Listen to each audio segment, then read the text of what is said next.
Bienvenidos. Hora 20 y sus aliados, Red Más Noticias y La Silla Vacía, vuelven esta noche de lunes con las entrevistas a fondo con los candidatos a la presidencia de la República a menos de un mes de la primera vuelta del 27 de mayo, ya menos de un mes. Esta serie de especiales, de entrevistas, irán hasta la última semana de mayo, incluyen el gran debate del grupo Prisa con Red Más Noticias el 16 de mayo, con todos los candidatos y los debates regionales en alianza con los medios regionales. Pero hoy estamos aquí para hablar con nuestro segundo invitado. La semana pasada en este espacio estuvo Germán Vargas Lleras, hoy está con nosotros Gustavo Petro Urrego, candidato inscrito por Colombia Humana, luego de ganar la consulta de la izquierda el 11 de marzo.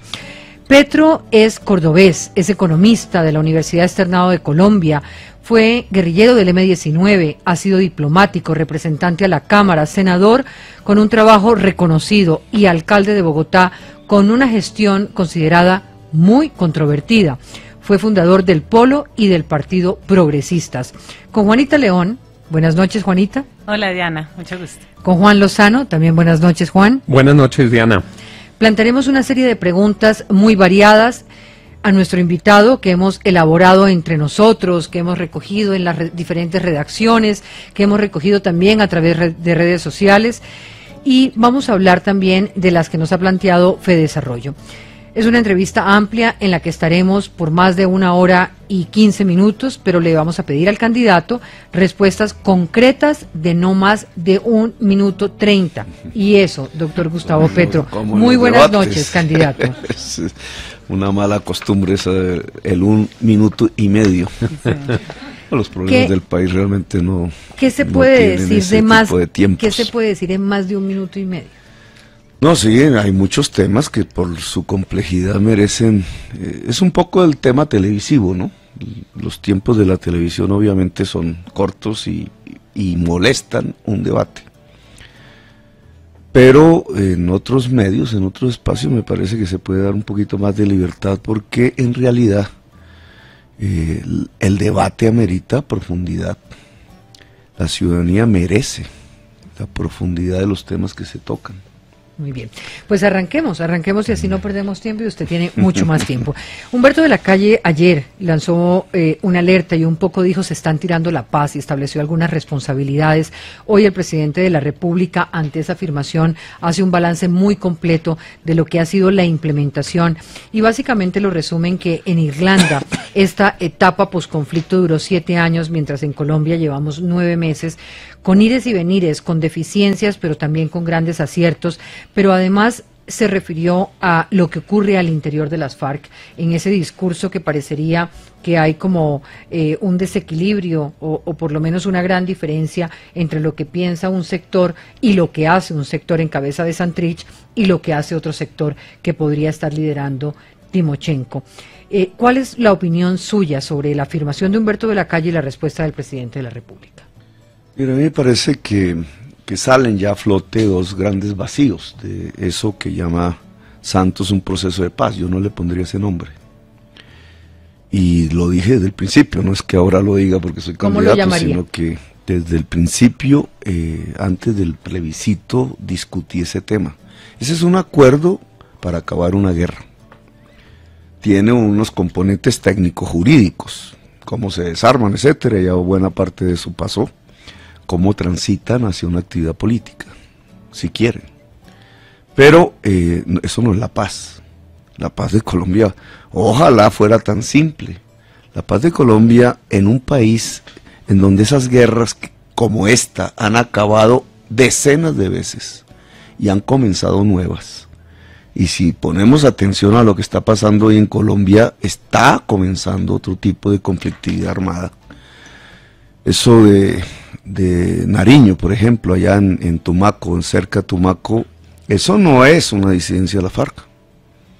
Entiendo a la prensa porque usa esos conceptos, lo entiendo políticamente, pero creo que nos estamos ocultando una realidad. Lo que está pasando allá en la zona de mayor exportación de cocaína del país, lo que está pasando en los barrios de Medellín en este momento o en el Golfo de Urabá, o va a extenderse a muchas otras regiones de Colombia, es la entrada armada, cooptando gentes que saben de armas de los carteles mexicanos.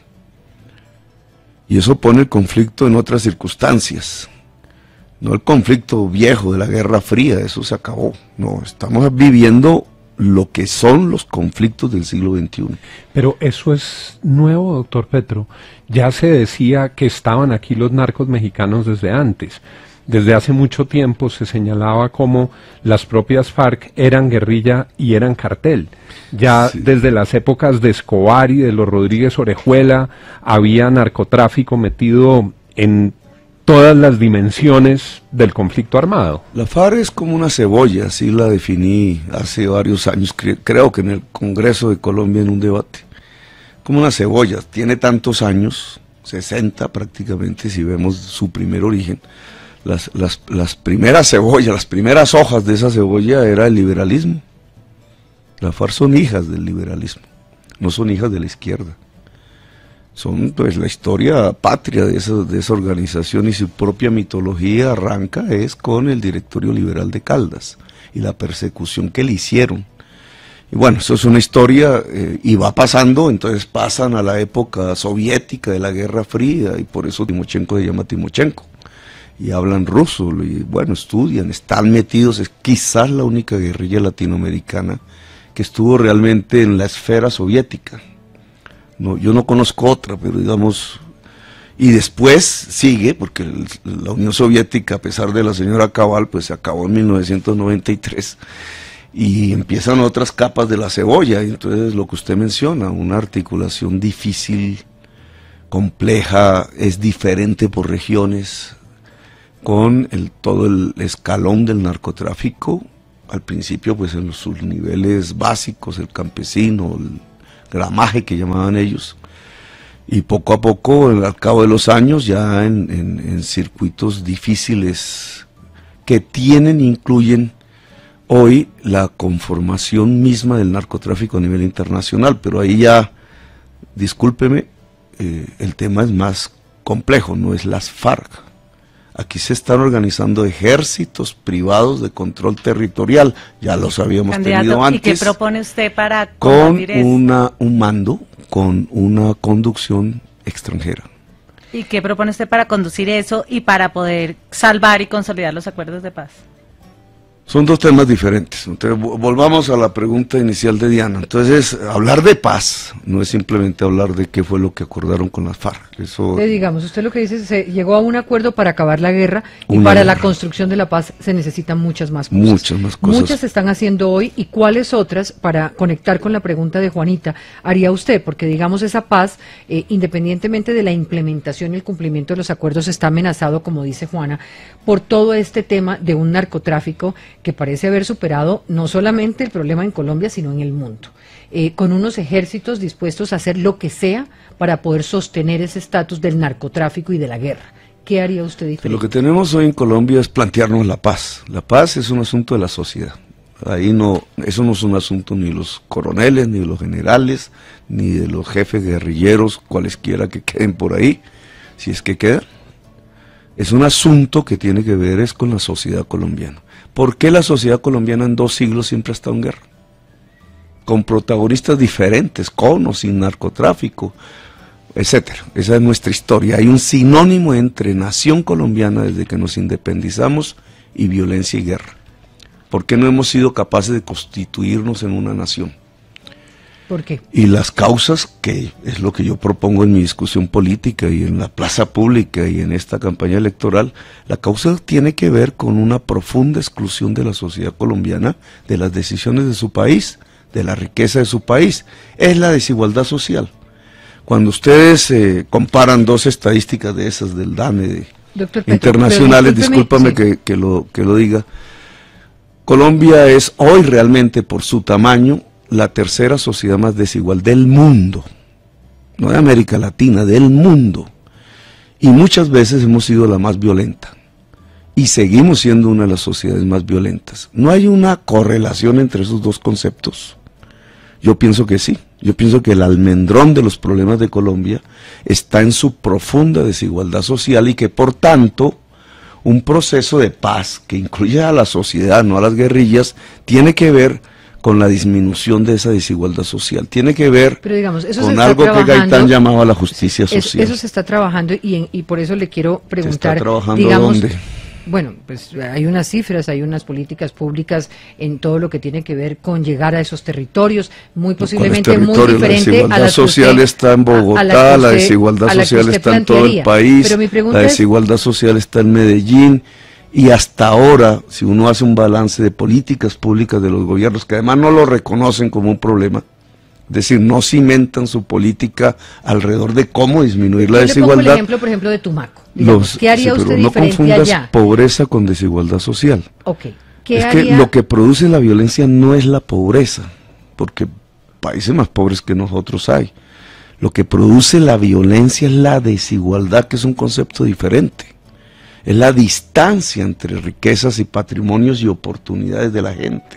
¿Y eso Entonces vamos a Tumaco. Yo lo ¿Cómo se entiendo. conecta eso con Guacho? Claro, yo Sí, quiero, vamos a ¿cómo Tumaco, enfrentaría que es- Gustavo Petro a Guacho? Que estuve hace ¿Cómo unos días enfrentaría ahí. Gustavo Petro una situación como Tumaco, donde hay esa desigualdad, donde hay esa pobreza, donde hay narcotráfico, donde hay todo eso que usted está planteando?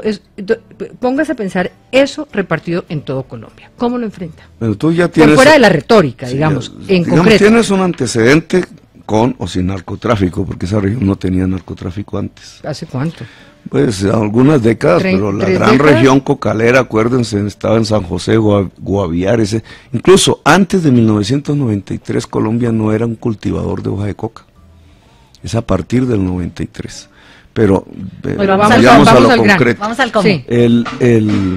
Ahí tienes un antecedente que es la cama general del tema.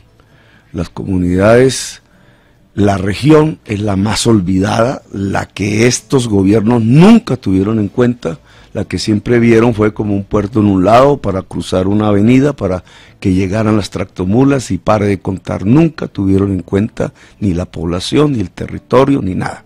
La región más olvidada de Colombia. La tierra del olvido, como dijera Bueno, Vives. ¿cómo Esa es la trae cama, a la esa es realidad? cama. Entonces, sobre esa región, ¿qué va pasando? El conflicto armado tangencialmente fue tocando, no fue digamos, un gran escenario de la guerra en la Guerra Fría, y de pronto empieza un desplazamiento de campesinos. Pero no me cuente la historia de Tumaco porque la conocemos. Lo que quiero yo es creo que hoy, no se conoce. Gustavo Petro. ¿Cómo es el cómo? No, a ver, Yo creo que hoy no se Gustavo conoce. Petro le pide el voto a los colombianos y cómo soluciona el problema de Tumaco que ya conocemos. Tú tienes que quitarle la población que cultiva hoja de coca a la mafia. La población que cultiva hoja de coca no es propiamente negra. La mayoría son inmigrantes. ¿Y son inmigrantes de qué? Del desplazamiento campesino.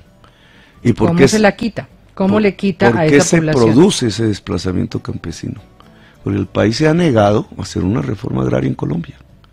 Y la gente va hacia una zona. La hoja de coca es una planta selvática.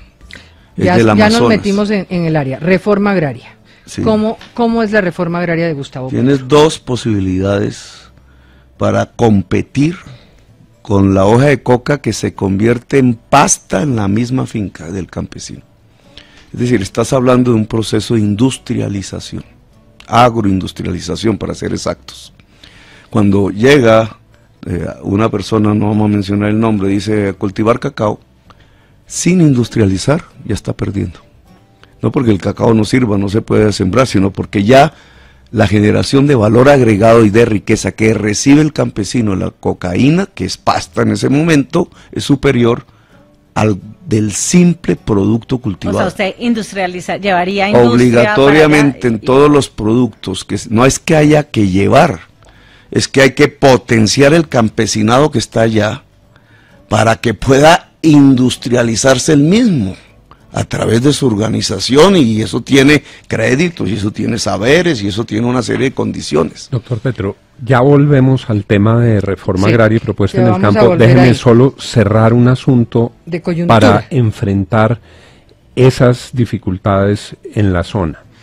Nos decía al comienzo de la entrevista, ahora hay una disputa territorial controlada por una mafia mexicana, un cartel mexicano que está asumiendo el control y que está montando un ejército privado. Frente a eso, además de la acción social en la zona, hay algunas recetas que se han intentado, unas con éxito, unas sin éxito, muchas muy controvertidas.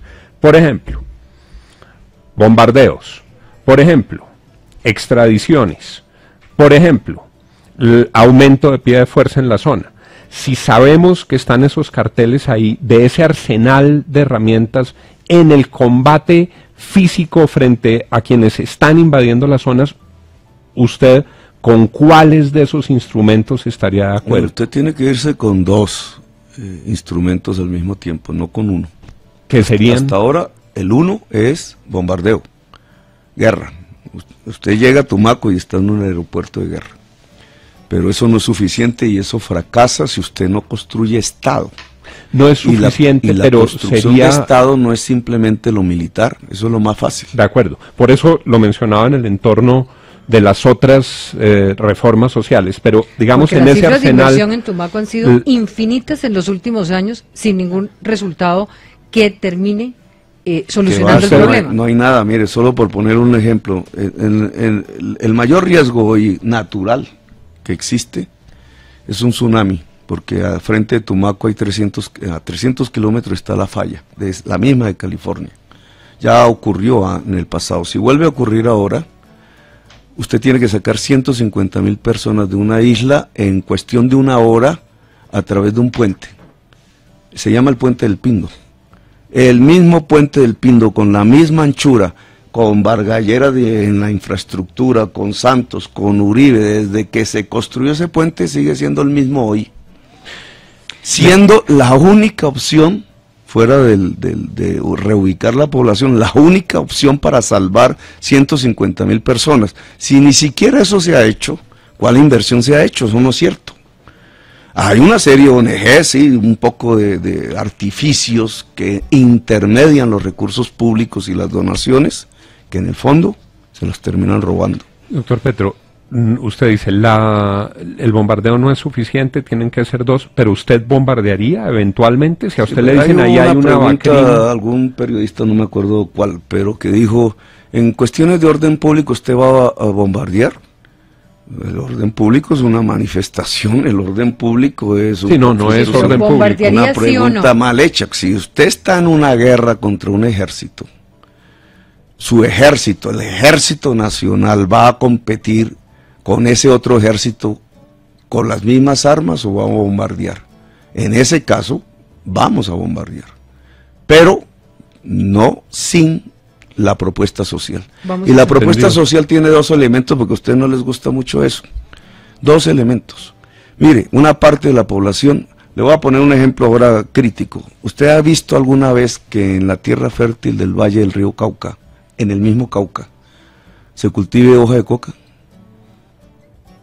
No, porque ahí hay otras cosas más rentables. La población tiene. Entonces, si usted puede ubicar esa población migrante que no es raizal de la región, la puede ubicar en zonas de tierra fértil que puede producir cosas rentables, esa población no te cultiva hoja de coca. Y eso es una parte que se llama sustitución de tierras. Pero esa zona fértil y hay una segunda opción, que la gente que no se quiere ir de ahí, además porque es de ahí, esa gente puede tener una sustitución de cultivos, pero solo es válido si los cultivos se industrializan en la misma región y el proceso de industrialización es propiedad de los mismos cultivadores. Bueno, ahorita vamos a hablar de cómo va a financiar todo eso que está planteando, pero sigamos con un tema de coyuntura para salir de allí. Sí. Y lo tenía Solo Juanita. Una pregunta corta, pero ¿usted extraditaría a Santrich y si llegara a darse la eventualidad de que también le abren una investigación a Iván Márquez y piden llevárselo, como lo dijo el Wall Street Journal, usted, si fuera presidente, ¿qué manejo le daría a eso? Sí, pero finalmente, porque tu primera pregunta quedó sin respuesta, no se va a dejar tiene que ver con la segunda. No. Tiene que ver con la segunda. Mira, por eso es que un acuerdo con la FARC no es la paz. Porque ya cuando miramos este tema de Tumaco y ya estando ahí la FARC, etcétera, ya estamos hablando de un tema que es de la sociedad. ¿Cómo se usa su tierra? Un tema de un acuerdo fundamental. Voy a tu pregunta. Conteste la pregunta de Juanita, por favor. Piensen que es que estoy evadiendo la pregunta. Sí. Además que alguien lo diría rápida y fácilmente en redes. No, mira, yo ya dije, yo ya contesté eso. El acuerdo establece que si alguien comete un delito después del 16 día de la firma, la JEP, la Justicia Especial para la Paz, evalúa y rinde un informe para ver si sí o si no. Y si es extraditable, se extradita. No, pero el presidente tiene absoluta discrecionalidad para decidir si lo extradita o no. Usted lo extraditaría. Listo. Sí, la JEP dice que efectivamente... Que es culpable. Pasamos... Ahí hay un Juan, segundo, sí. discúlpeme, pero ahí hay un segundo vacío de este tema del proceso de paz de Santos. Que habíamos hablado del tema de que confunden paz con acabar una guerra. La paz es social. Pero el segundo tema, vacío, que sale hoy a relucir, que tú lo acabas de mencionar, es que no tenemos aparato de investigación.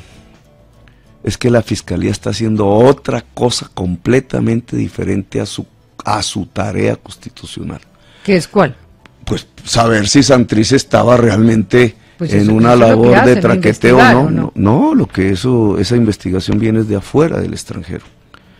La Fiscalía no está cumpliendo su función porque está politizada.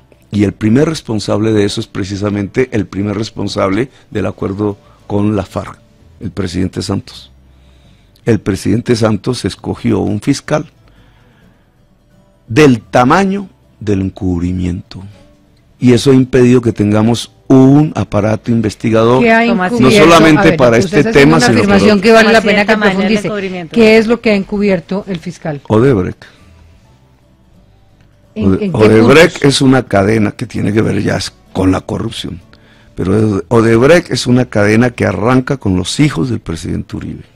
Reunión de Panamá denunciada por mí en el año 2010, donde sustituyen al grupo Nule por el grupo Odebrecht para hacer la Ruta del Sol. Todo eso ya está reunidos, ¿cierto? Dicho, a partir de entregarle la Ruta del Sol, sí lo decimos nosotros, pero no la justicia. Sí, la Ruta del Sol fue entregada efectivamente como salió de esa reunión en Panamá con ¿Y usted cree que al presidente Santos le interesa poner? No, porque es que usted está diciendo una cosa que no parecería muy coherente, que el presidente Santos nombra a un fiscal para encubrir Odebrecht, para que además está salvando a los hijos de Uribe, que si uno viera un poco la línea de tiempo y de la historia, pues podría uno decir que al presidente Santos no le interesa que se encubra eso. O sea que ahí queda como extraña la... Al contrario.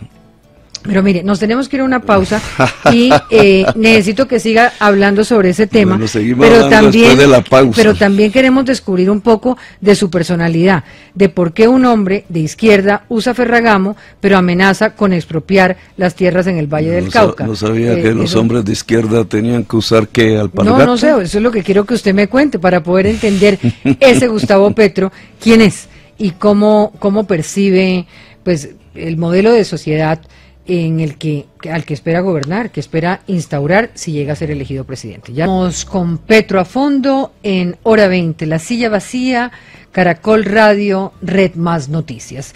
Y estamos hablando con Gustavo Petro, hoy el candidato invitado. Hemos venido hablando un poco sobre esta coyuntura de la paz. Hemos también descubierto al Petro que va un poco a la historia antes de contestar concretamente las preguntas, y le vamos a pedir, candidato, que nos ayude un poco en puntualizar sus respuestas. Y quedamos en dos temas que usted quiso meter dentro del debate, y es el tema en el que usted considera que el presidente Santos escogió un fiscal de bolsillo en Néstor Humberto Martínez, pero también en un tema que quedó ahí como en punta y muy importante, que es el de sustitución de tierras, y que íbamos a hablar más adelante, pero que lo vamos a meter ya, porque usted básicamente no le hace una oferta al empresario Carlos Artila Lule, sino una amenaza de expropiación.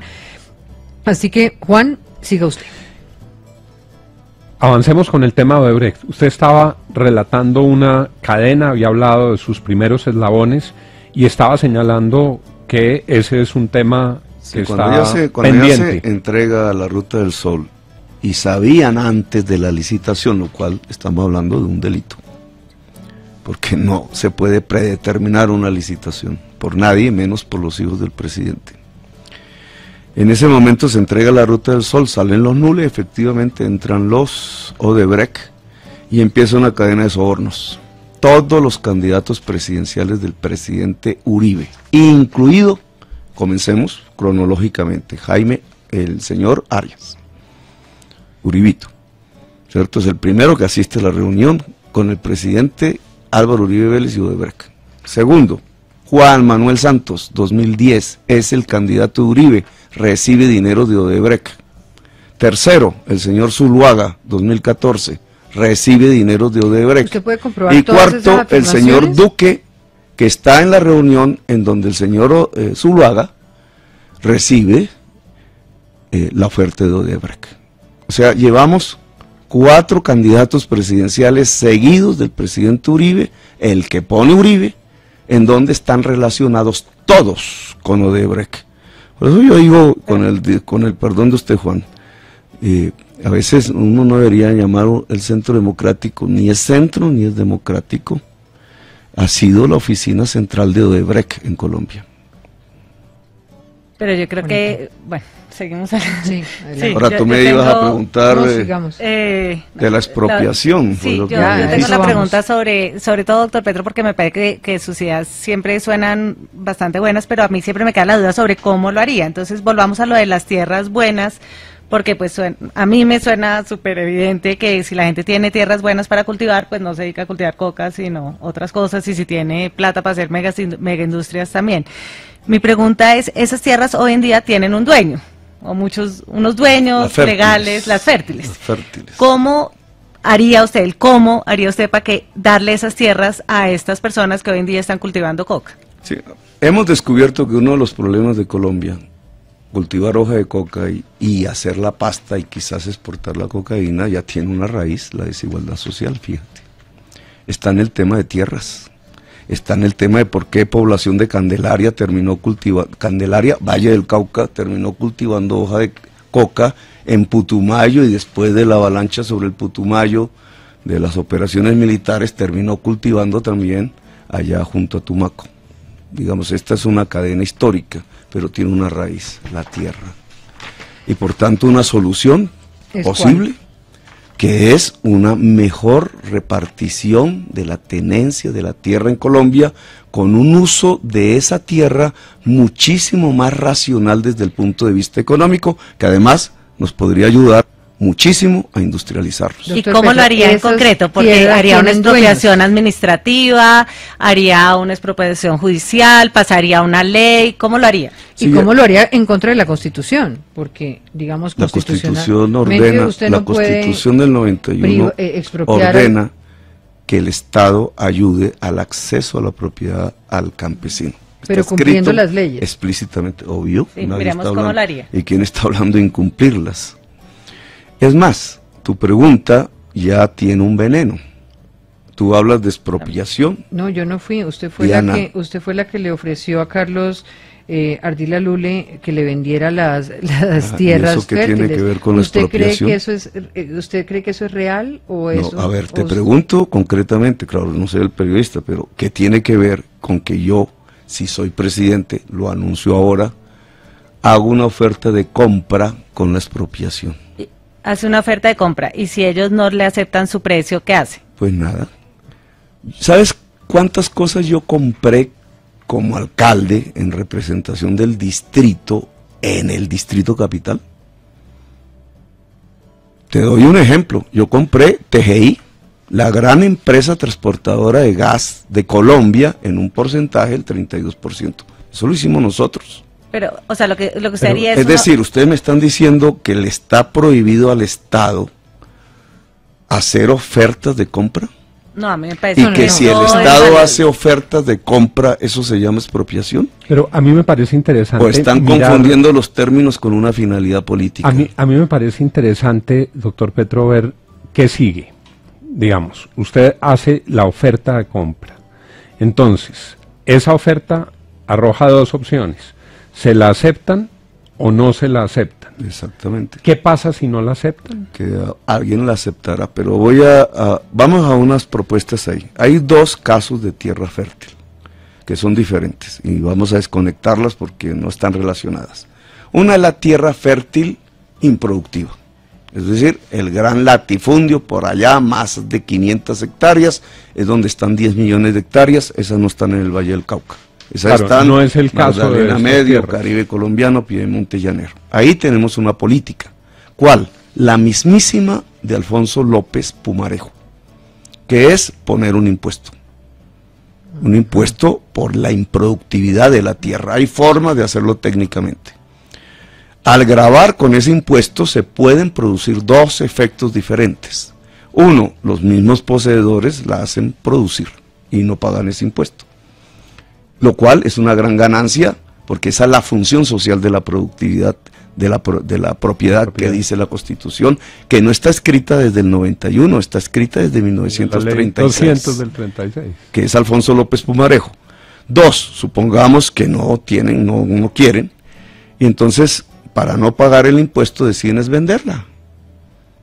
Ahí hay una opción de compra para el Estado. ¿Para qué la compraría el Estado?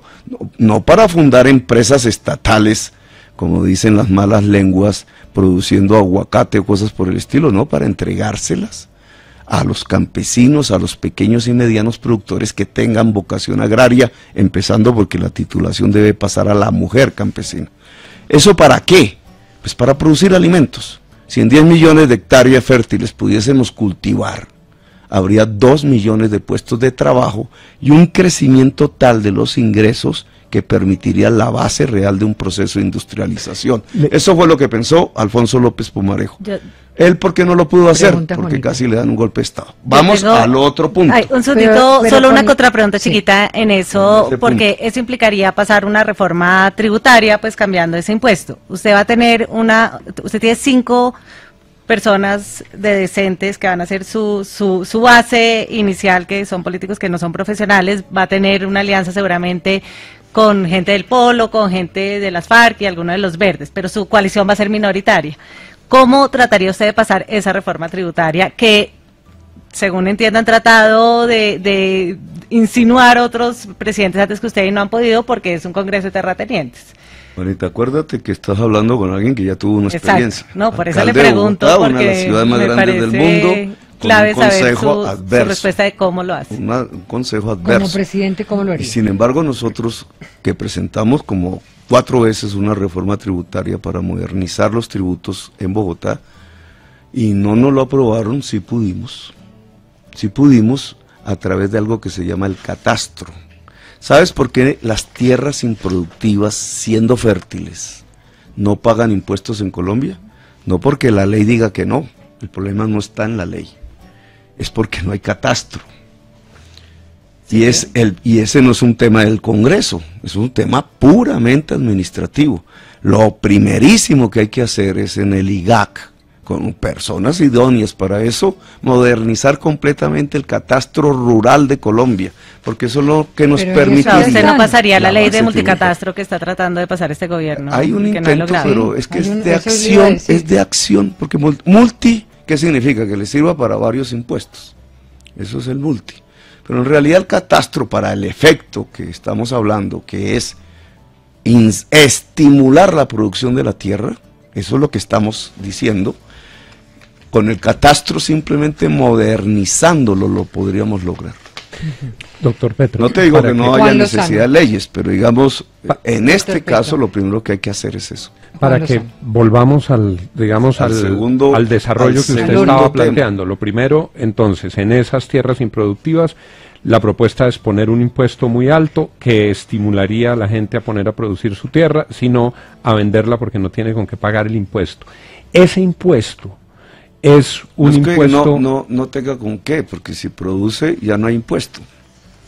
No, por No, eso, no es que a la- no tenga con impuesto qué a la pagar, improductividad porque de si la no de ahí tierra. sale Es otra el tesis que es castigo a el la impuesto improductividad. condicional, Claro, es el castigo a lo la entendemos así. improductividad. ¿Y cómo se fija eso? ¿Cómo dice el Estado, a mí me parece que esta tierra está produciendo y entonces siembran 3 matas y está bien, o necesitan 1000 o necesitan 10.000? Tú ya tienes ¿Cómo hace eso el digamos, Estado? ya tenemos 2 procedimientos legales. Ujú, Uno es el impuesto predial, ya está arreglado, y tiene unas tasas. correcto, eso Digamos, todos lo siguen pagando. Está arreglado. Hoy un señor de clase media bogotana paga más impuesto predial que un gran latifundista como Uribe. Y eso ya es la gran injusticia social en Colombia. De ahí es que se derivan nuestros problemas. Pero vamos hacia otro instrumento, la renta presuntiva, que Vargas Lleras, o más bien Duque, dice que quita. Claro, él sabe por qué lo dice, porque la renta presuntiva es un instrumento clave para llevar al latifundio a la producción. Entonces, el impuesto sería por la vía de la renta presuntiva. Sí, pero tú puedes calcularlo técnicamente de la siguiente manera. Vamos a poner un ejemplo. El café te produce un empleo cada hectárea y media. El aguacate te produce un empleo cada 2 hectáreas y media. En general, el promedio de los cultivos te produce un empleo cada 5 hectáreas.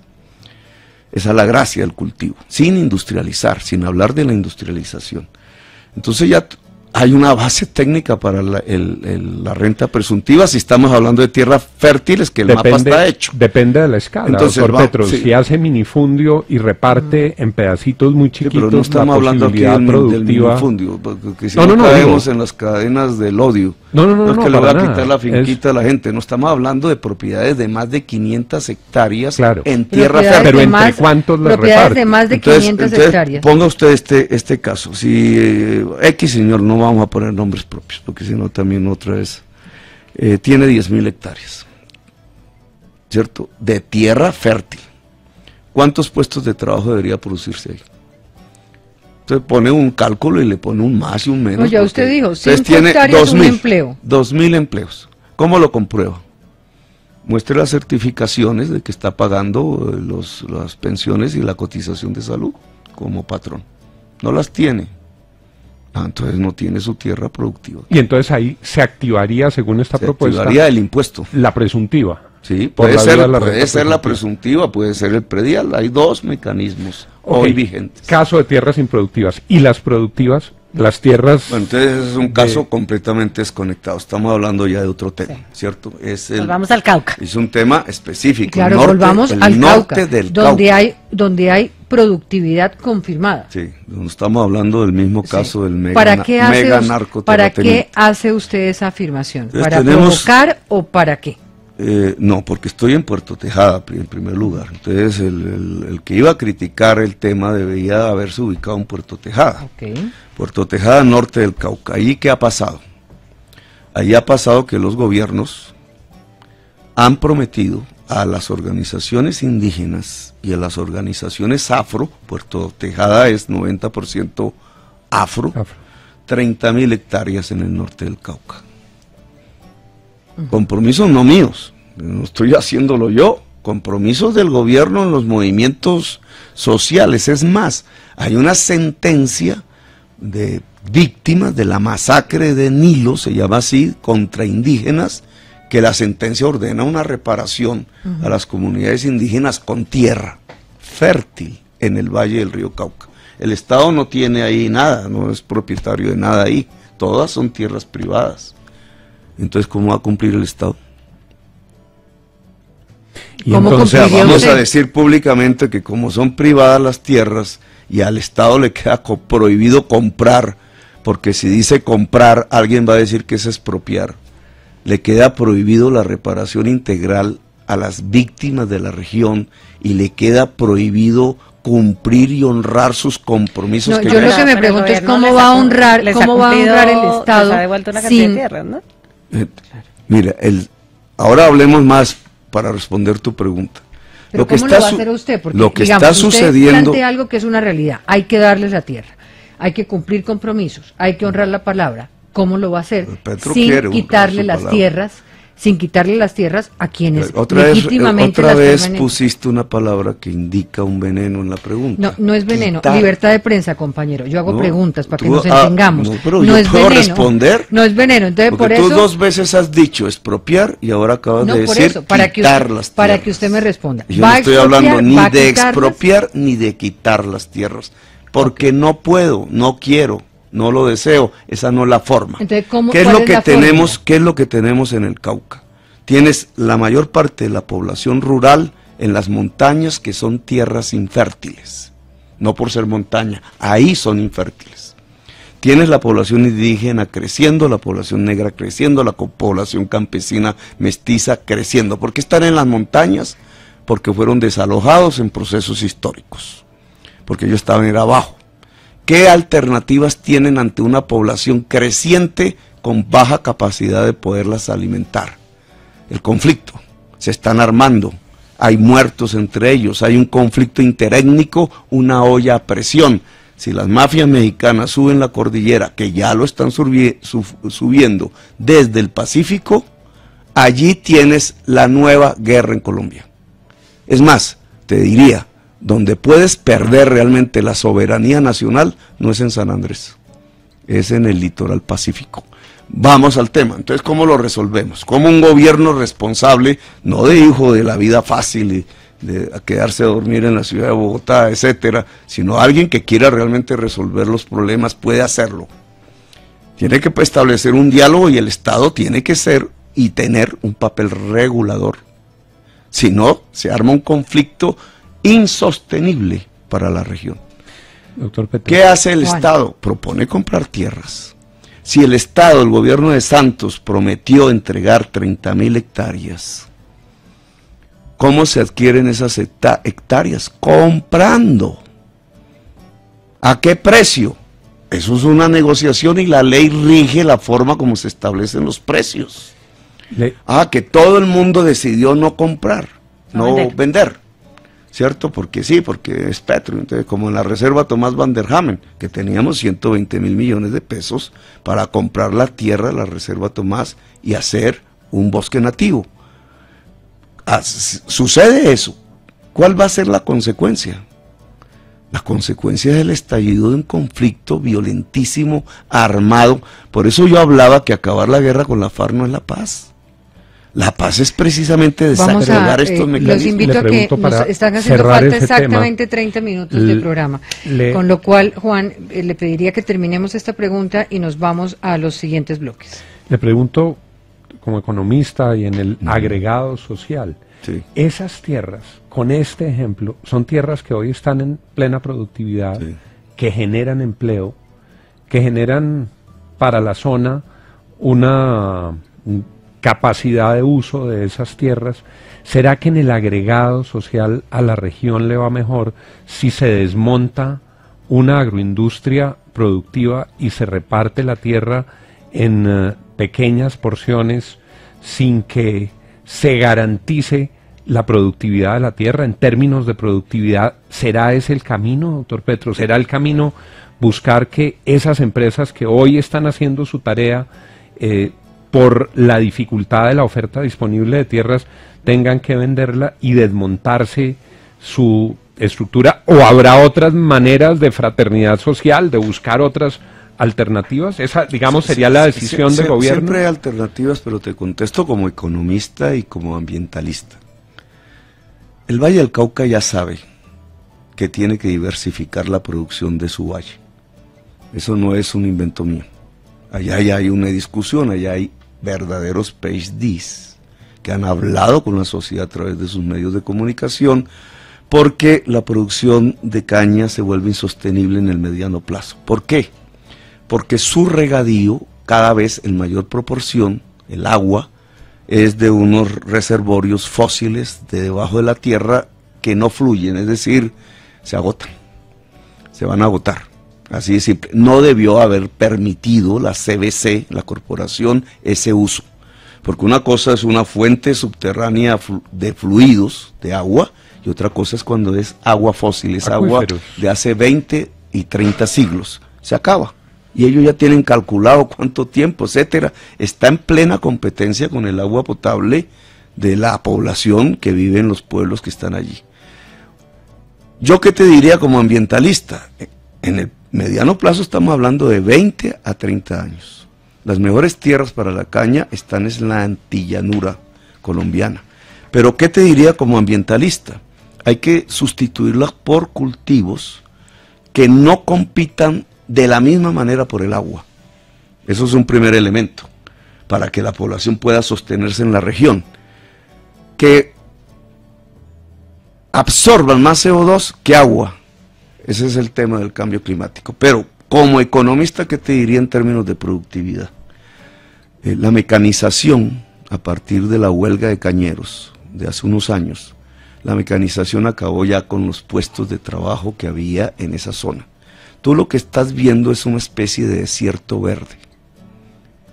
Eso no se puede acabar de la noche a la mañana, ni en mi intención, ni queremos volvernos propietarios del Estado, de los ingenios. Eso tiene que tener un proceso concertado, paulatino, progresivo, pero decidido, de diversificación agraria. Porque en este momento la caña de azúcar en su componente de producción etanol, que es lo que se está produciendo, y aún el azúcar está siendo subsidiado por el Estado. Si quisiéramos que el libre mercado actuara al mejor estilo neoliberal, si dejáramos que el libre mercado actuara, los cañeros se quiebran, porque las producciones internacionales de azúcar son más baratas que la colombiana. Eso no lo queremos, no nos interesa ese tipo de libre mercado, nos interesa proteger la producción, pero tenemos que transitar hacia unas más sostenibles ambientalmente y más productivas desde el punto de vista del trabajo. No vas a reemplazar la caña de azúcar por lechuga simplemente. Eso es una manera un poco de satanizar el tema, la lechuga no tiene la culpa. No, la puedes reemplazar, entre otras cosas los científicos ya han dicho que por la hortofruticultura, frutos, etcétera, que puedes industrializar, candidato, y puede generar más puestos aún. Pero esa diversidad es clave para el Valle. Ya, después seguimos con todo lo que usted quiera del Valle del Cauca, pero le pido que ahora sí me toca hacerle cumplir el reloj, porque si no, no vamos a poder descubrirlo en muchas otras cosas. Usted ha representado, o por lo menos en todo este debate político, se dice que usted representa la amenaza del castrochavismo. No tienes que descubrirme nada, porque no tengo nada oculto. ¿En qué se parece y se diferencia usted de Hugo Chávez, y en qué de Maduro si considera que hay allí algunas diferencias, concretamente? ¿En qué se parece? ¿Que hay algunas? No sé, dígamelo usted. ¿Te parece poco el que ellos cimentan su proyecto político sobre la dependencia exclusiva de la economía venezolana en el petróleo? No, usted, en su personalidad. ¿Me permites? Sí.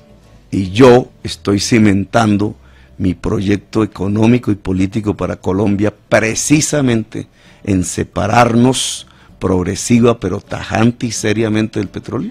Que ahí está una de esas, en esa diferencia, ¿en qué se parece? De ahí para adelante todo es diferencia, porque si una sociedad vive de las rentas fósiles, como está viviendo la sociedad colombiana también, agónicamente, lo que se te produce es una catarsis de la corrupción y una lucha por la renta petrolera que te puede hacer colapsar el país. ¿Con qué entonces soportaría los ingresos para mantener la dinámica de la economía? Es que ya los ingresos del petróleo se cayeron, es que ya yo no estoy anunciando que se van a caer. Se cayeron, pero siguen siendo una fuente importantísima. Para que lo tengas como información, del 3.3% del PIB, el valor de toda la economía, al 0,3% del PIB. Si yo le preguntara a usted, ¿con qué crecería la economía colombiana al 5%?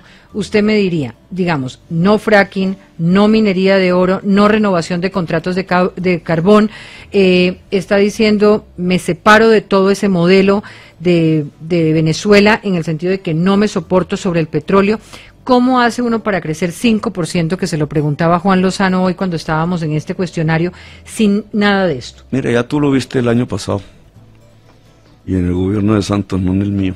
Apenas se desplomó el precio del petróleo y dejó de correr ese chorro de billete al Estado, que no es a la sociedad, porque no se producen puestos de trabajo allí. Lo primero que ocurrió es un ascenso espectacular de la producción cafetera a 12 millones de sacos, que partíamos de 6, es decir, el país se volvió otra vez cafetero el año pasado. Y eso como un ejemplo evidente de algo que se llama en teoría económica la enfermedad holandesa. Es decir, depender del petróleo y del carbón al producir un chorro de dólares de ingreso te produce una revaluación del peso. Pagas menos pesos por dólar, 1.500 llegó a estar, te abarata todas las importaciones agrarias e industriales, empiezas a importar todo y matas tu agricultura y tu industria, hasta el punto que puede llegar a cero, importar todo. El balance en términos de puestos de trabajo es absolutamente negativo, porque al exportar el petróleo y el carbón no estás produciendo puestos de trabajo en gran cantidad, y en cambio estás matando 22 millones de puestos de trabajo que te genera la agricultura y la industria. El año pasado, evidentemente, Gustavo Petro, al bajar el precio del petróleo, subió toda la producción agraria de Colombia. Ya vamos a regresar con usted, Juan. Despida usted este bloque y le cuenta a sus televidentes, a los televidentes, que vamos a regresar a qué horas. Regresamos al final del noticiero y estaremos mañana, que es festivo, retransmitiendo toda la entrevista completa, estos dos segmentos y el que haremos a continuación después de estos mensajes. Solo un segundo para despedir a la audiencia de Red Más Noticias. Seguimos aquí en Hora 20, Silla Vacía, a través de Facebook Live, a través de nuestro Twitter y a través del streaming de la página de Caracol Radio. Y a las 10, entonces, con Juan Lozano, nuevamente el resto de esta entrevista. Ya regresamos. En esta entrevista, Petro a fondo, Hora 20, La Silla Vacía, Red Más Noticias, estamos en Facebook Live, nos pueden seguir a través de Caracol Radio. Estábamos hablando un poco, usted no me terminó de contestar, me dijo en qué se diferenciaba de Chávez yo quería y de Maduro. En ese sentido, que de pronto es una sí. forma más, yo creo que uno de los temores y con lo cual usted lo ligan o lo equipara alguna gente con el miedo al castrochavismo, tiene que ver más con lo de la constituyente que usted ha dicho que usted de pronto convocaría. Dada que usted va a tener una coalición tan minoritaria en el Congreso y que usted tiene unas ideas de unas mega reformas que necesitan pasar necesariamente por el Congreso, ¿cómo haría para hacer esas reformas estructurales y para convocar una constituyente teniendo una coalición tan minoritaria en el Congreso? Primero que todo, nosotros no tenemos una coalición tan minoritaria. ¿No? Por primera vez, los resultados del 11 de marzo, que no lo prevíamos antes, digamos, pero son hoy los datos, te da que la bancada más grande del Congreso de la República en el Senado es la bancada alternativa. Ahí está ganó al metiendo uribismo, le ganó a Cambio Radical, Vargas Lleras, le ganó al Partido Conservador, le ganó al Partido Liberal. Es el 27% del Senado. O sea, ahí está usted metiendo a Iván Name del Partido Verde, Estamos metiendo al Partido Verde de Fajardo, ahí estamos metiendo a el Polo de Robledo, porque eso es así. Ahí estamos metiendo a Decentes, ahí estamos metiendo las circunscripciones. ¿cuántos usted tendría ahí? 21 personas. 27. Okay. Sumando Entonces, 27. bueno, ahí ya Sí, la bueno, cifra, bien. porque todavía no han dicho realmente la cifra exacta, pero Suponiendo digamos, que el hay MIRA hoy más o estuviera con menos usted. 27. Estamos sin resultado final. Sí, no hay resultados tan Sigue siendo minoritario. Pero en este momento esa es la bancada más grande. Pero sigue siendo y minoritario. generalmente todos los presidentes que han sido elegidos, ninguno, su partido, ha sacado el 50 más 1. No. Todos han tenido más o menos las bancadas minoritarias, pero mayoritarias relativamente. Claro, que además las Entonces, crean mayoritarias con mermelada. en este momento hay una bancada alternativa que es la mayoría del Senado relativa. No, no es la mayoría del Senado, qué pena, son 27 de 107. A ver, Juan, tú que eres experto en el Senado. Mayoría relativa. Usted estuvo más tiempo que yo en el Senado, lo conoce No, mejor. ¿cómo puede ser mayoría yo tuve relativa? 15 27. días. Hay una cosa que es mayoría absoluta, otra cosa que es mayoría relativa. Entonces, Bueno. una mayoría relativa es simplemente la bancada que más parlamentarios tiene. Sobre En este esa- caso, la bancada alternativa. Sobre Ese la es el- composición de esa bancada alternativa, el supuesto político, digamos, es que la gente que hoy está con Fajardo termine apoyando a Gustavo Petro. Vamos hacia adelante. Esa es la bancada alternativa. Aún hay otras dos bancadas, ya no podremos llamarlas así, que es el Partido Liberal y la U, en esas elecciones del 11 de marzo.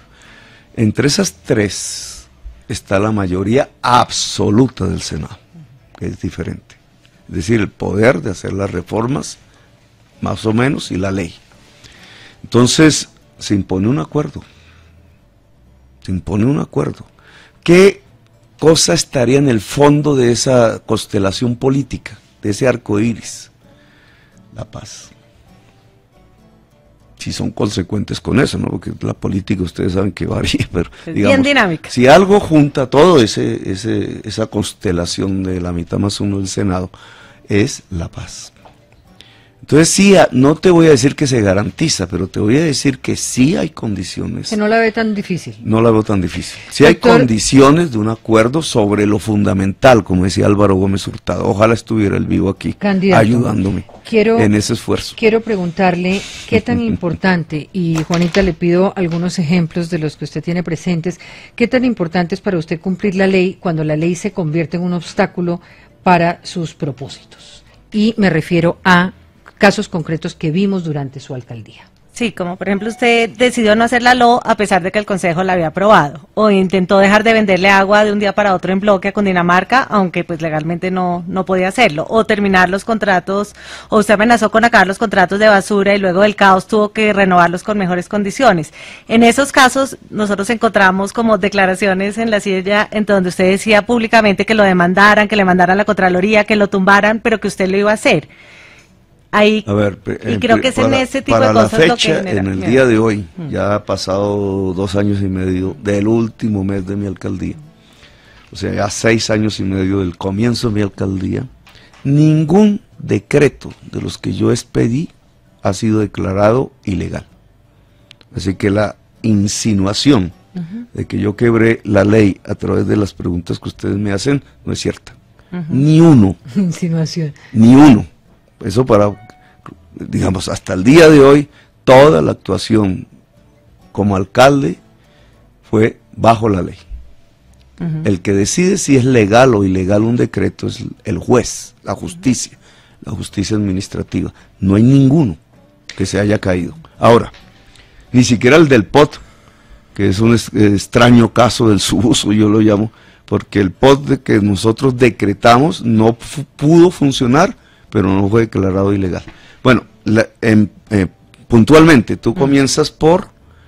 Sí, como que yo comienzo por cuando el Consejo aprobó la LO, usted dijo... El Consejo aprobó, dijo, no la hago y que me no en mi gobierno, sino hace muchos años, creo que en el gobierno de Peñalosa el primero, porque ellos siempre estaban pensando en urbanizar lo que hoy es la Reserva Tomás Van der Hamen. La LO solo sirve en su sección norte para urbanizar la Reserva Tomás Van der Hamen. Pero el Consejo lo que aprobó fue una vía por concesión, es decir, de peajes. La LO sin la reserva, sin cruzar el humedal de la Conejera, está en estrato 1 y 2. Ponle el peaje, a ver si se te completa el equilibrio financiero, como diría Vargas Lleras, para hacer una autopista de 3 carriles por un lado, 3 carriles por el otro, a través de un peaje. Por eso no se hizo la LO, porque no te da el equilibrio financiero para una concesión. Nadie lo ha propuesto, ni siquiera con las iniciativas privadas. No dan los números. Así lo aprobó, pero no se puede hacer así. Motivo por el cual en el plan maestro, que tampoco hice yo de movilidad, sino que fue en el gobierno anterior al mío, la LO se transformó en una vía férrea. Y ahí fue donde yo empecé a hablar, ya como alcalde, porque a mí sí me gusta el tema de que sea una vía férrea, con un tramo sur que llega a Suacha, que es pavimentado, y nosotros dijimos que sí hasta la calle 13, pero para salvar los humedales de Bogotá, la idea aprobada en el plan maestro de movilidad es clave. Eso fue lo que nosotros llamamos un corredor verde, y eso está escrito en el POT. El POT que no se pudo aplicar. Esa es la primera. La segunda, los contratos del aseo. Yo no quité ningún contrato del aseo. Los contratos del aseo que se venían prorrogando en una concesión que venía desde el año 2003, terminaron el 18 de diciembre. Si llega, doctor Petro, a la presidencia, le va a tocar seguramente lidiar con el metro elevado de Peñalosa. No, se hace el metro subterráneo. ¿Qué hace usted? ¿Usted desde el gobierno le retira la financiación? Los recursos son nacionales, ¿no? En un 70%. Claro. Esa es la pregunta. Y, el diseño del metro está hecho en su fase 3. Pero la nación el tiene metro elevado no tiene ni siquiera la fase 2.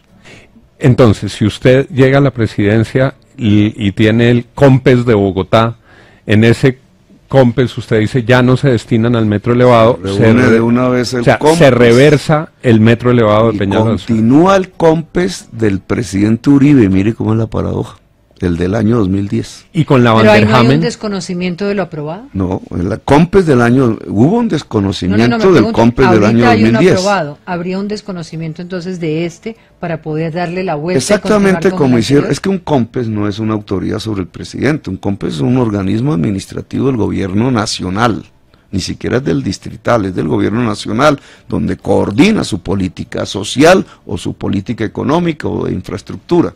Entonces hubo un COMPES del 2010 de Uribe y Samuel Moreno al cual yo hice caso. Es el que habló de los tranvías, el tren de cercanías, el que habló de los cables, es el que habló del metro subterráneo. Yo le hice caso. Y terminamos con el cable, lo hicimos, el de Ciudad Bolívar, suspendieron el de San Cristóbal, el tren de cercanías lo tienen suspendido, pero está diseñado y financiado. Y el metro subterráneo que también decidieron suspender.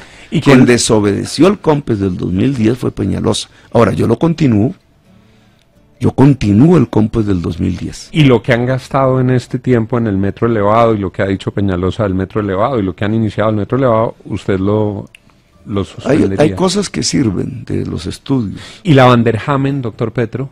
Por ejemplo, ¿sabes qué sirve?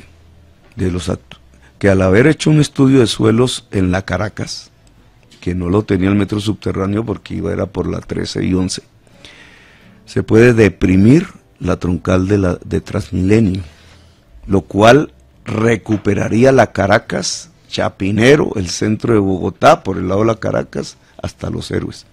Eso sirve, eso sería una de las mejores obras de urbanismo que se podría hacer en Bogotá, que el Consejo siempre me rechazó. Nunca entendí por qué nunca querían que se metiera mano en la Caracas, pero que con ese estudio se podría hacer. Doctor candidato Gustavo Petro, ¿quién lo está financiando y cuál es la realidad sobre sus finanzas?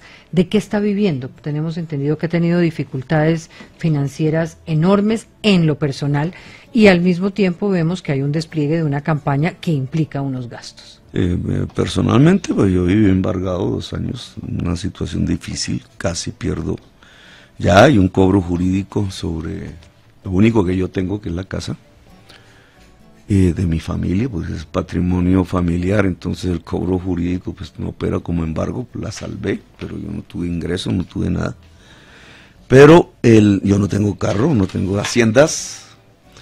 Si yo calculo mis zapatos, con cualquiera que sea la marca, siempre me los he comprado con mi sueldo, ganado con el sudor de mi frente. Y bien ¿eso no ganado. le parece un poco contradictorio? Porque usted decía ahorita, ¿por qué un hombre de izquierda no puede tener Ferragamo? No, un hombre de izquierda, derecha, lo que sea, puede tener lo que quiera, en la medida en que pueda adquirirlo, pero no hay una incoherencia un poco en ese rechazo a la marca y a lo que representa poder mostrar ese poder adquisitivo que usted pues está reconociendo, que no ha sido precisamente lo que le ha ocurrido en los últimos años con lo que usted representa, o por lo menos lo que le vende a las personas que están siguiéndolo a usted? Hagamos 2 comparaciones matemáticas, si me permites. Porque yo fui 15 años congresista. Gracias a eso tengo una casa. Puedo decir que tuve un sueldo privilegiado, claro. Obviamente. Y merecido, además. Y me lo gané porque fui durante todo el tiempo, dijeron que era el mejor congresista, no me puse a dormir ni a engordar, no tengo barriga, no tengo casa, no tengo haciendas. Pero te voy a hacer 2 comparaciones matemáticas. Los zapatos que yo tengo de la marca que tú dices cuestan en el mercado en este momento $200,000. 200.000 pesos. 200.000. No. 600. Eso sí no. 600.000 pesos. Ya íbamos a empezar a enfocar los zapatos. 600.000 pesos. 600.000 pesos. Ahora sí, $200. Es decir, $600,000 a la tasa de cambio de hoy, que antes era más barata, $600,000 pesos. Eso es lo que yo tengo. Cuando la compraron, costaban $250,000 pesos, porque fue en el momento en que eso estaba barato. Eso es lo que yo tengo. De eso se burlan y de eso hacen la propaganda. Vamos a dividir el valor de una hacienda de Álvaro Uribe Vélez de 10.000 hectáreas entre un par de Ferragamos, a ver cuántos Ferragamos se pudieran comprar. Pero a él le gustan los Hagamos Crocs, la operación matemática, ¿cierto? Se puede hacer. Yo tengo una... Vas a poner 10.000 pesos, la hectárea vale de esas tierras 10 millones de pesos. 10 millones de pesos por 10.000 te está dando, si 30 en tierras fértiles, improductivas, que él es uno de los latifundistas improductivos de Colombia. Pero además le voy a decir pero una no me cosa, interrumpas, porque es no, que... pero es que le voy a contar una cosa, que los Crocs, para que la gente lo sepa, Sí, también hay el problema Crocs de no está- $400, ¿no? El problema no está en Créame. los Crocs, el problema está en las haciendas, Yo porque la quería pregunta que uno debería hacer es preguntarle cómo las obtuvo. Yo le quería preguntar sobre Entonces, el expresidente 10, Uribe. porque él fue presidente con el mismo sueldo que yo tenía cuando era congresista. Yo no alcancé a comprar, y con la mitad endeudada, una casa. Él tiene haciendas de 10.000 hectáreas. ¿Cómo las obtuvo? Yo tengo Sus hijos, otra operación matemática, y discúlpeme. Aquí andan diciendo, claro, el que se roba el celular, la inseguridad ciudadana, etcétera. ¿Cuántos celulares se roban en Bogotá, en Colombia? 700.000 dicen que en Colombia, las estadísticas. Los hijos del presidente Uribe no le pagaron 50.000 millones de pesos de hoy en plusvalía al municipio de Mosquera por haber cambiado el uso del suelo de la zona que era rural a zona industrial, que se volvió franca por otra decisión del gobierno nacional. Eso le generó un que fue mi debate en el Congreso de la República, un plusvalor de 100.000 millones, de acuerdo a la ley 388, debían pagar la mitad al municipio, 50.000 millones. Divida eso entre celulares de 1 millón de pesos, ¿cierto? Que es lo que vale más o menos un medio celular. Bueno, ¿cuánto te da? 50.000 celulares. Es decir, que mientras se roban en toda Colombia en un año 500.000 a 700.000 celulares, en solo un hecho público de 3 segundos de una firma, los hijos de un presidente se enriquecieron como si se hubieran robado 50.000 celulares en un solo momento. Doctor Petro, ¿por qué esas operaciones no son las que se hacen? Doctor Petro, usted, muchas de sus intervenciones terminan contra Uribe, y usted hace poco dijo en Semana que por cada punto que usted sube, usted jalona 2 a Duque. Y lo que nosotros hemos reporteado en la silla... Eso es un tema tuyo. O usted jalona a Duque. Bueno. Jalona a Duque. Y nosotros en la silla hemos reportado cómo el miedo a su ascenso ha llevado a que más empresarios financien a Duque, a que más gente se vaya con Duque.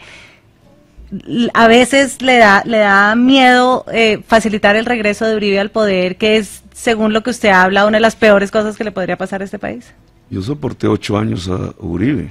Toda mi familia terminó exiliada. Varios atentados contra mi vida fueron Porque detenidos. mucha gente le recomendó a usted que porque no dejaba un periodo de transición después de lo de las FARC para que el país estuviera más preparado para esos cambios estructurales. Entonces mi pregunta es, ¿a veces le dan angustia? Yo te voy a poner un ejemplo. Si alguien de eso que se autodenomina hoy centro, que no es centro, es la derecha rosa, ganara, tal sería la desilusión que ahí sí inmediatamente, después de que vengan las siguientes elecciones, gana la extrema derecha colombiana. Exactamente como sucedió con... No, extrema derecha. Okay. Exactamente como sucedió con Andrés Pastrana por la desilusión que provocó al no hacer la paz. No solo por culpa de él, porque también fue la FARC. Pero, ¿qué pasa ahora? Yo estoy jalonando a Duque, sí, pero ¿quién está creciendo más rápido? Porque es un problema de velocidades, y así son todas las elecciones. ¿Quién está creciendo más rápido? ¿Yo?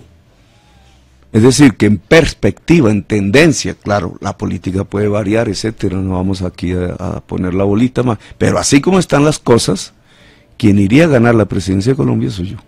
Doctor Petro, en ese sentido le quiero preguntar muy rápidamente, porque nos quedan 3 minutos. ¿Su propuesta para el país es una propuesta de socialismo? ¿Sí o no? Mira, Diana, socialismo, en la versión soviética, es la estatización de los medios de producción. Eso fracasó en 1993. ¿Cómo la llamaría su propuesta? Yo no soy de eso. ¿Cómo la llamaría su propuesta? Ni creo en eso, es más, no le recomendaría al país estatizar los medios de producción. Muy bien. El neoliberalismo, que es lo contrario, es la libertad de mercado sin Estado, fracasó en el 2008 en una crisis mundial que aún no termina. Ambos fracasaron. ¿El modelo suyo cómo se podría Lo que yo estoy proponiendo es democratizar el capital y el saber en la sociedad colombiana. El saber es un capital. Es democratizar el capital. El capital es tierras, el capital es crédito. Usted sí sabe que la mayor parte de los créditos en Colombia los da la mafia en la economía popular al 20% mensual. Y lo cobran con revólver, y es a millones de personas. Yo pongo un banco público para que dé el crédito. ¿Para qué le entregamos a través de la universidad pública gratuita, que es como quiero llevar al sistema educativo público colombiano, la educación superior a la conjunto de la juventud? ¿Para qué le entregaríamos crédito a través de una banca pública a la gente? ¿Para qué le llevaríamos energías limpias, incluida la solar? ¿Para qué entregaríamos tierras fértiles si el proceso se vuelve exitoso? Para que la gente produzca, trabaje y genere la riqueza, porque la única fuente de la riqueza es el trabajo, a través de su iniciativa privada. ¿Cuál es la diferencia con lo que hay hoy? que la iniciativa privada está concentrada en 5 familias, dueñas de todo. En cambio, ¿qué habría con nosotros? Que habría una democratización de la iniciativa privada a millones de colombianos y colombianas, que es lo que puede disminuir la desigualdad social. Sí, como si no dice se va la gente. como dice este programa, y es lo único que puede realmente sentar las bases de una era de paz, de la Quiero paz preguntarle real, por los medios sostenible. de comunicación. ¿Usted crearía en su gobierno medios oficiales alternativos a los medios actuales? Ya existen medios oficiales. ¿Crearía más? No. Yo tuve uno, Canal Capital, oficial, buenísimo se volvió. Causó celos, la verdad sea dicha, pero nosotros no creamos más. ¿Por qué le cuesta El tanto Estado trabajo? colombiano, para tu respuesta, porque sé para dónde va. ¿Para dónde va? Primero dígame para dónde va. Nosotros, yo creo que si la Constitución tiene razón, debe existir un pluralismo informativo. ¿No cree que lo haya? No, para nada. Y no vamos a, pues no voy a pero no lo hay. Digamos, los medios de comunicación fundamentales de Colombia le pertenecen a los 3 hombres más ricos de Colombia. ¿A usted le parece que No, yo sé que tú me entrevista, por quieres ejemplo, no, le parece que esta entrevista, por ejemplo, es una entrevista donde no hay la libertad completa para expresar su posición, o si considera que lo es? Fue una pregunta que también le hicimos al candidato Vargas Lleras, porque creo que los unen 2 cosas, estar de acuerdo en que las encuestas no funcionan y en que los medios de comunicación pues no hacemos preguntas sino ataques. Pero sí me gustaría saber su posición frente a esto, porque usted pues es un hombre disciplinado, estudioso, de lejos muy bueno para entrevistar, pero tiene la pullita para cuando no le gusta la pregunta. No, mira, cuando en los últimos 3 días una propuesta que tiene que ver con una solución social, que no veo otra, allá en el Cauca, porque todo lo demás puede ser peor de lo que hoy existe, que es comprar una tierra por parte del Estado, la vuelven expropiación, ahí está el veneno. No me refiero solo a las preguntas tal como porque tú me has dejado contestar, sino es que son más o menos 48 horas continuas, en donde diversos medios, todos, sabiendo todo periodista que no dije eso, lo vuelven eso. Lo vuelven eso, ¿por qué? Porque hay una especie de espíritu de cuerpo que no es de los periodistas, a los cuales respeto mucho, hay toda la diversidad que se quiera, sino es el de los propietarios de los medios. Los propietarios de los medios, vuelvo a repetir, son los 3 hombres más ricos de Colombia. Ese es un problema mundial, no es un problema colombiano. Habermas decía que una sociedad se vuelve violenta cuando se interrumpe su comunicación social. Entonces, nosotros tenemos que sumar mucha comunicación social para construir la paz en Colombia. Que los 3 hombres más ricos de Colombia puedan expresar y tener medios, válido. Yo no ni se me ocurre por la cabeza que nosotros, sin mencionar nombres propios, pero al que más nos criticaba ahí había pauta del distrito. Nosotros nunca hicimos una selección de ese criterio, digamos, a través de los medios, como ahora sí se hace. Porque el gobernante que quiere que hablen bien, entonces pone una pauta y le hablan bien. Nosotros nunca hicimos eso. Pero sí debe haber 3 grandes componentes de la información, al menos. La pública, que ya existe, lo que pasa es que es reducida y maltratada. La privada, que ya existe. Falta un tercer medio de comunicación que empieza a insurgir en las redes, pero que es la comunicación de la sociedad. Es una prensa que sea independiente del poder político, y entonces un medio estatal no lo podría hacer, pero también sean independientes del poder económico, y obviamente las personas que son dueñas del poder económico pues no lo pueden ser. Tiene que haber una capacidad de la sociedad diferente al Estado y diferente al poder económico para poder expresarse. La última Doctor Petro, la última pregunta. Usted en Bogotá entró con el 20 y pico, 30% y salió con el mismo 30% de apoyo. Nunca logró como construir puentes hacia otros lados. Pues según la Gallup Poll durante los 4 años. Ese es un error estratégico en el cálculo político de mis rivales. No, yo solamente le estoy preguntando, no le estoy preguntando si tiene techo o no para ganar. Lo que le estoy preguntando es simplemente cómo haría usted para construir puentes si ganara con otros sectores de la sociedad con los que en este momento le temen? ¿Cómo construiría esos ¿Y puentes? cómo haría para construir equipo cuando 60 personas de su gabinete terminaron renunciando? Creo que ahí es como una inquietud. ¿Cuál es la dificultad para poder construir equipos duraderos con los cuales trabajar? Porque esa segunda parte de la pregunta, y ahora te contesto la tuya, que siempre la han dicho en la prensa, no es cierta. Las personas que renunciaron en general, yo les pedí la renuncia. Bueno, da igual, es la rotación. ¿Por qué? Por varias razones. Por varios, pues no me voy a poner en caso por caso. Incluso la de Navarro, que cuando Navarro renuncia, yo no le pedí la renuncia a Navarro, a los 3 meses, dijeron que hasta nos habíamos golpeado en medios, no me acuerdo ya cuál, ni quiero. No, Navarro renunció como un mecanismo de previsión, porque Navarro, que tiene olfato, supo entender que venía una ordenada de la Procuraduría y que el primero que iba a caer era él. ¿Por qué? Porque había sido gobernador y había una serie de procesos en curso, nosotros todavía ni teníamos. Él era el primero y el más débil, y me lo comentó y yo estuve de acuerdo, y el que pusimos a reemplazar a Navarro, que fue Guillermo Asprilla, prácticamente murió por el estrés que tuvo que soportar del procurador. Navarro no estaba equivocado, pero eso es solo para la historia. O sea, no es cierto que me renunciaban porque yo era muy bravo. Todos mis consejos, digamos, de gobierno en diferentes temas. Daniel García dijo que por otras Daniel razones. García sabe que había sido escogido por el gobierno de Santos ya como cónsul de París. Y yo tomé la decisión que tocaba tomar. Doctor Petro, Juan. ¿en qué se equivocó en la alcaldía? Digamos, de la experiencia de la alcaldía, usted nos ha señalado logros, temas de los cuales se siente orgulloso. Gobernar también es aprender. ¿Dónde se equivocó? ¿Dónde se equivocó Gustavo Petro en la alcaldía? Sobre todo en ese tender puentes. Fíjate que es tu pregunta anterior, digamos, sí, cada política pública debe tener un escenario de discusión, en primer lugar. Acuérdate que yo siempre que generaba una política pública la anunciaba antes.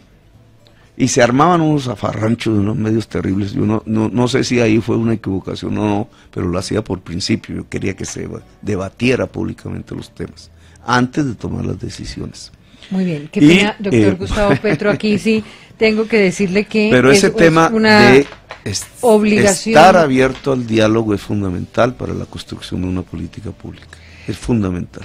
Yo le quiero agradecer su tiempo con Hora 20, con Red Más Noticias, con La Silla Vacía, a nuestros seguidores en Facebook, también a quienes nos han visto a través de la página de Caracol Radio. La entrevista va a quedar subida dentro de poco para que todos puedan y mañana está el detector en La Silla. Mañana detector de mentiras en La Silla Vacía. Y Juan Lozano, nuevamente, ¿a qué horas la entrevista completa? La vamos a tener mañana completa a partir de las 5 de la tarde, y hoy tenemos después del noticiero la transmisión de este bloque que final. Faltaba. A los oyentes, gracias, a Gustavo Petro también, y la próxima semana estaremos aquí con Sergio Fajardo.